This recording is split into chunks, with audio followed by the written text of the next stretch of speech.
Sometimes you need to speak English in your house. You want to describe every member in your family. But it looks like impossible because you don't know the vocabulary to use or you don't know how to create sentence. In this video, I'm going to show you how you can say every member in your family and how to create sentence with them. When you need to practice, you will have that sentence in your mind and you will not have problem to think about it, to try to say what you want to say. The first vocabulary we have is father. Father means papa. Combien de nous qui connaissent comment pour nous dire papa en anglais? Right, ça c'est pour beginner. Eh bien, avec mot ça, vous êtes capable de faire phrase avec elle. Première phrase gagnée.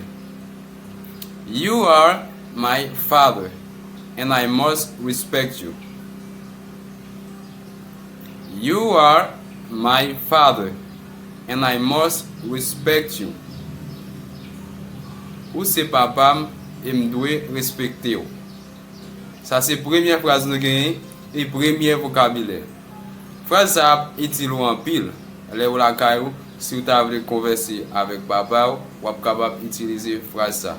Ou bien là vous faites un désordre. Là vous comment faire des désordre comme ça. Là ça dit you are my father and I must respect you. The second vocabulary we have is mother. Mother. Mother means maman. Right. Ou ka te konel, mwen pa te konen comment pour faire phrase avec. Mwen pral ba nou yon phrase. My mother is not there. She goes to the supermarket. My mother is not there. She goes to the supermarket. Si papa ou te de yo li vini li pare maman, li pose yon question. Where is your mother? Laisse ça ou capable répondre. My mother is not there. She goes to the supermarket. Si c'est dans marché là aller. Si c'est de l'autre côté là aller. Laisse ça ou petit côté là aller directement. Troisième vocabulaire nous gagne c'est husband. Husband. Husband means mari ou bien mouché dans bon créole. Nous allons faire une phrase avec vocabulaire ça.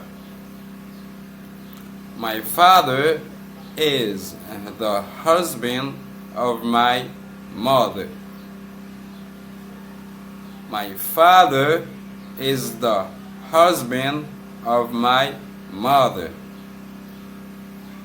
Qui veut dire papa moi c'est mari maman moi. Vous avez toujours besoin de ça, vous ne pouvez pas comment vous dire, vous pouvez comment pour former une phrase avec. Mais grâce avec P.G. Banyol Music, now you are ready to say that, right? Wife. Wife. Wife means madame. Madame. Madame papa. Ça c'est lui. Madame. Okay. We are going to create a sentence with it. My mother is the wife of my father. My mother is the wife of my father. Maman, c'est madame papa. Tout simple. Et gagne son. Son. Son veut dire petit garçon. Petit frère là, c'est lui-même qui est comme ça, petit garçon. Ok? Je vais faire une phrase. My father has 2 sons. And my mother has 3 sons. My father has 2 sons And my mother has 3 sons. Papa m genyen 2 petits garçons et maman m genyen 3 petits garçons. Et nous genyen daughter. Daughter. Qui veut dire petite fille. Daughter. Petite fille. Si c'est là. Okay?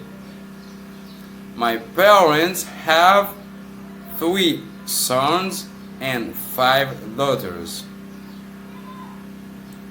My parents have 3 sons and 5 daughters. Parents genyen 3 petits garçons et 5 petites filles. Brother, qui veut dire frère. I am your brother. You are my sister. Let's put ourselves together. I am your brother. You are my sister. Let's put ourselves together. Moi c'est frère ou c'est sœur, on nous mette tête nous ensemble. Sister. Sister. Qui veut dire c'est. Nous allons créer une phrase. I have a lot of sisters, but I don't have a lot of brothers. I have a lot of sisters, but I don't have a lot of brothers. Moi j'ai un pile c'est, mais moi pas gagné un pile frère. Uncle. Uncle. Uncle means tonton. You are my uncle because my father is your brother. You are my uncle because my father is your brother. Ou c'est tonton parce que papa c'est frère. Ou bien, you are my uncle because you're my mother's brother. You are my uncle because you are my mother's brother. Ou c'est tonton parce que ou c'est frère maman. Simple. Frère maman c'est tonton, frère papa c'est tonton. Cousin. Cousin. En anglais, ni cousin ni cousine dit une seule façon. Cousin. Do you know why I call you cousin? Because you're the child of my aunt. Do you know why I call you cousin? Because you're the child of my aunt. Est-ce que vous connaissez pour qui ça moi le cousin ou bien cousine? Parce que ou c'est petite ma tante moi. Ni fou. Ni fou. Qui veut dire neveu. Niece. Qui veut dire nièce. Niece, nièce. Ni fou, neveu. I have more nephew than niece. I have more nephew than niece. Moi gagné plus nièce que neveu. Grandfather. Grandpapa. Papa. My grandfather likes drinking coffee and tea every morning. My grandfather likes drinking coffee and tea every morning. Grandpapa m'aime boire café avec thé chaque matin. Grandmother. Grandmother. Grand. My grandmother is old. My grandmother is old. Grand moi vieux. Vieux grand. Mama. Father-in-law. Fatherinlaw. Beau-père. Mari maman qui papa c'est beau-père. Hey, don't forget you're not my father. You're my father-in-law. Si mari maman voulait passer yon l'autre qui pas recommandé pour faire et c'est papa capable dire ça. Don't forget you're not my father. You're my father-in-law. Mother-in-law. Belle-mère. I don't have mother. I have mother-in-law. I don't have mother. I have mother-in-law. Moi pas gen maman, moi gen belle-mère.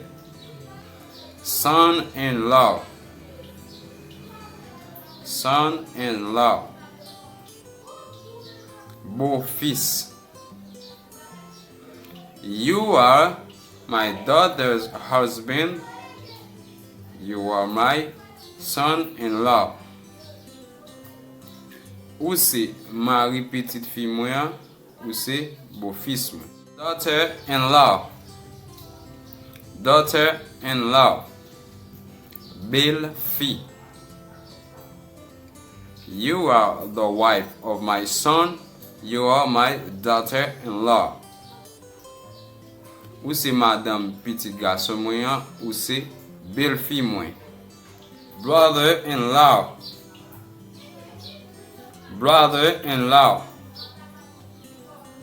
You are the husband of my sister.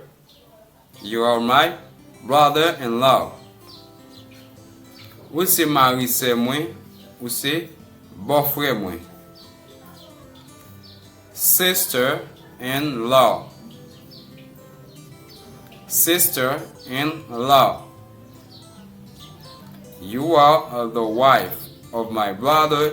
You are my sister-in-law. Ou c'est madame frère moi, ou c'est belle-sœur moi. Merci à tout le monde qui t'a regardé la vidéo. C'est là nous mettons fin dans la vidéo aujourd'hui. Il y a un pilote bagay toujours, nous connaissons qui a besoin de connaître comment pour dire. M'a fait vidéo à une autre partie qui pour permettre ou capable connaître parce que m'pa faire vidéo à trop long. Ou même qui t'a regardé vidéo à qui remet idée qui remet travail là, pas hésiter à abonner avec channel là, like vidéo et partager pour le capable privé plus loin. À la prochaine pour une autre vidéo.